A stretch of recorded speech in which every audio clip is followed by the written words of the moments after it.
बिस्मिल्लाहिर्रहमानिर्रहीम अस्सलाम वालेकुम। सैयद या हुसैनी एक बार फिर आप तमाम देखने वालों की खिदमत में हाजिर है। सबसे पहले आप तमाम लोगों का बहुत शुक्रिया, आप लोगों की चाहत मोहब्बत खुलूस का कि जो हमारे साथ कनेक्ट हैं, अपनी राय का इजहार कर रहे हैं और साथ साथ चैनल को सब्सक्राइब कर रहे हैं।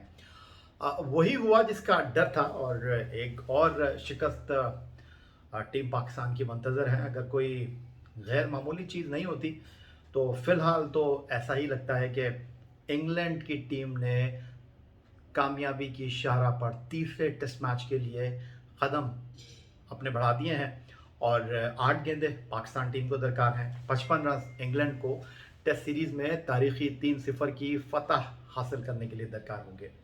आज जब ख़त्म हुआ तीसरे दिन का खेल, जो लग रहा था कि शायद नहीं होगा और इंग्लैंड की टीम 167 रन के हदफ के ताक़ुब में आज ही मैच को ख़त्म कर देगी, लेकिन जैक क्रॉली जो कि 41 गेंदों पर 7 चौकों के साथ 41 रन बनाकर आउट हुए और उनके बाद जो दूसरी विकेट इंग्लैंड की गिरी 8 गेंदों पर 2 चौकों के साथ अपना पहला टेस्ट मैच खेलने वाले रेहान अहमद, जिनके लिए नेशनल स्टेडियम कराची का तीसरा दिन टेस्ट मैच का हमेशा याद रहेगा।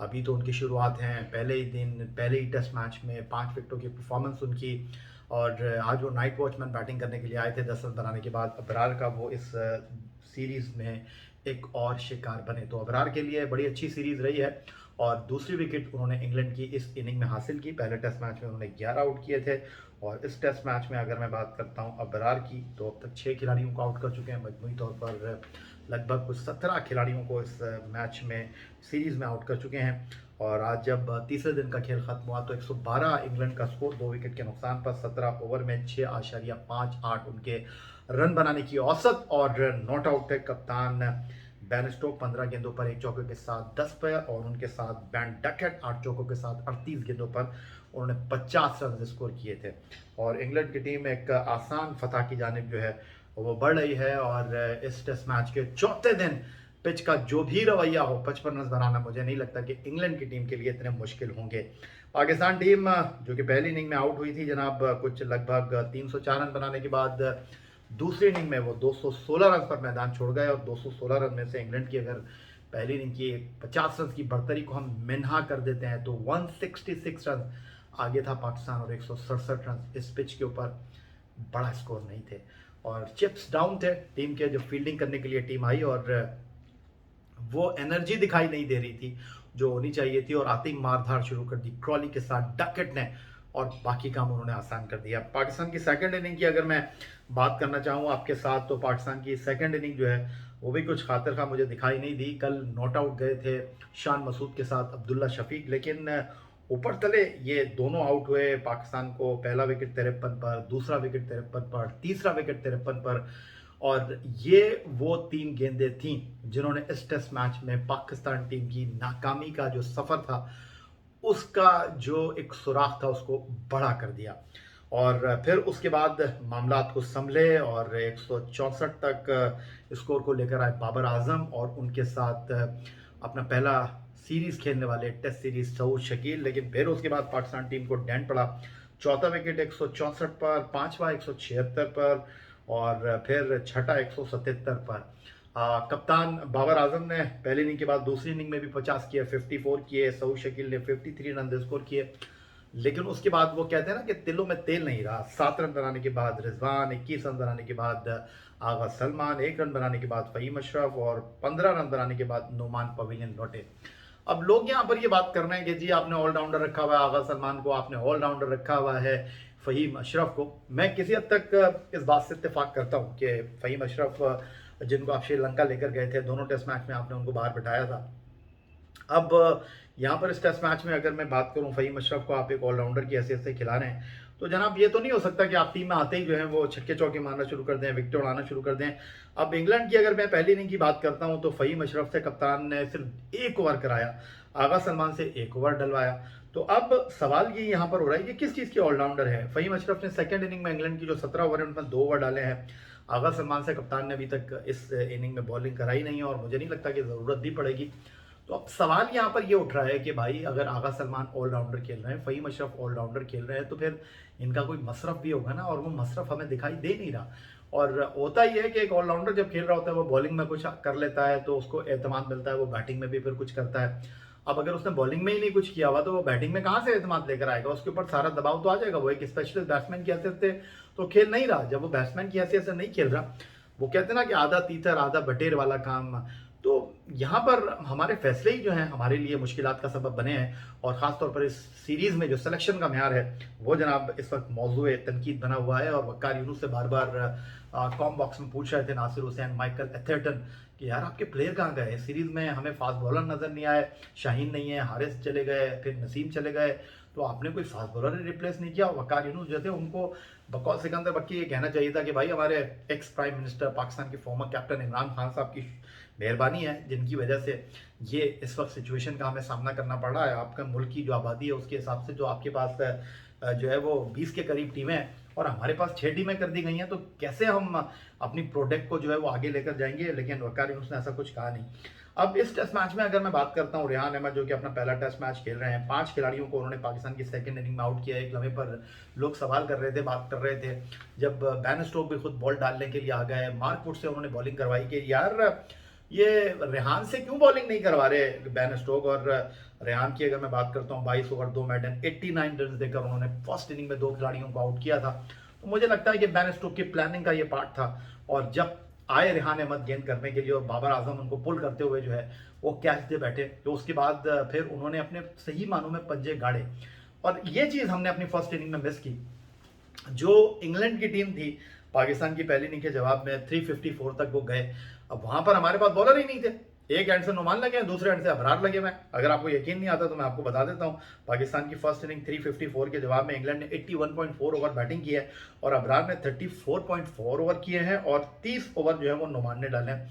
यानी 64.4 ओवर जो है वो 81 में से इन 2 बॉलर ने डाले। भाई एक मोनोटनस सी हो जाती है जब आप 2 बॉलर को ही खेलेंगे, तो फिर आप मुश्किल में पड़े हो, आप मैनेज कर लेते हैं, आप बंदोबस्त कर लेते हैं, अपनी पिच पर रुकने का जवाब पैदा कर लेते हैं। और यहाँ पर ये चीज़ हमें दिखाई दी। अब सवाल ये है कि भाई ये कौन कर रहा है ये फैसले? किस वजह से आपको इन हालात का सामना करना पड़ रहा है? क्या प्लेयर खत्म हो गए हैं? क्या कहत पड़ गया है? बिल्कुल ऐसा नहीं है। कराची में इस वक्त अगर मैं कहूँ पाकिस्तान की पूरी क्रिकेट मौजूद है। एक तरफ जिस होटल में पाकिस्तान की और इंग्लैंड की टीमें ठहरी हुई हैं, बिल्कुल उसके ऑपोजिट मोवेनपिक में पाकिस्तान की टीम है और पर कॉन्टिनेंटल में जो है वो टीमें ठहरी हुई हैं जो डोमेस्टिक वनडे टूर्नामेंट खेल रही हैं।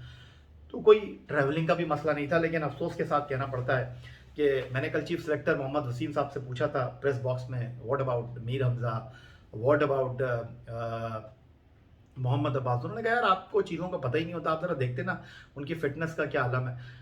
यार सोशल मीडिया पर लिखा जा रहा है कि ये प्लेयर फिट है। अब अगर आप उनको मैच ही नहीं खेलने दे रहे, अगर आपने उनको मना किया हुआ है कि भाई आप मैच ना खेलें, कहीं हमारी सुबकी ना हो जाए और आप मैच में जाकर आउट कर दें, तो आप किसके साथ ज्यादती कर रहे हैं? आप अपने साथ ज्यादती कर रहे हैं, खिलाड़ियों के साथ ज्यादती कर रहे हैं, या पाकिस्तान के साथ ज्यादती कर रहे हैं? इस सवाल का जवाब तो आपको मिल जाना चाहिए। लेकिन अब दूसरा सवाल यह है कि इस सीरीज के फौरन बाद हमने मुकाबला करना है न्यूजीलैंड के साथ, और न्यूजीलैंड की टीम जो है वो शायद इस तरह की क्रिकेट ना खेले जिस तरह की इंग्लैंड खेल रहा है। लेकिन दूसरी तरफ न्यूजीलैंड की टीम जो है वो इन पिचेस के ऊपर स्पिनर का बंदोबस्त करके आ रही है। वो पूरा स्पिन स्क्वाड लेकर आ रहे हैं और इस पिच के ऊपर अगर आप 3 खिलाएंगे वो भी 3 डाल देंगे।